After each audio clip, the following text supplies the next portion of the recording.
Sir, काल बुद्धिवंतांच्या मेळाव्यामध्ये आपण म्हणजे पुन्हा गुन्हेगारीचा विषय आला होता चर्चेला. तर शहरात खरोखरच गुन्हेगारीची परिस्थिती आहे. मी नाकारत नाही.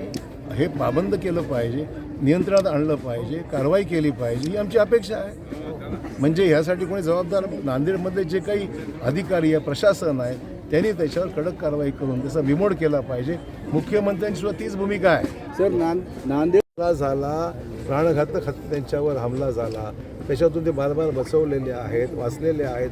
गाडीमध्ये भरून त्यांना घेऊन गेलं, किडनॅप केलं गेलं, त्यांना तुफान मारहाण करण्यात आली, डोकं फोडण्यात आलं. अशी व्यक्ती यांच्या पूछताछ करणं, त्यांना ते मुख्यमंत्र्यांना भेटले, त्या SIT लावायची त्यांनी मागणी केलेली आहे. इतरही व्यक्ती भेटल्या ज्यांच्या वडवळी नावाचे, त्यांची बोटं तोडण्यात आलेली आहेत. अशा गोष्टी नांदेडमध्ये किंवा महाराष्ट्रामध्ये होऊ नयेत याकरता अशा गुंडांना पाबंद केलं पाहिजे आणि हमला केलेला आहे. त्याच्यामध्ये सूत्रधार शोधून काढले पाहिजे, म्हणून SIT नेमली पाहिजे, अशी त्यांची मागणी ती पूर्ण करावी अशी आमची भूमिका आहे.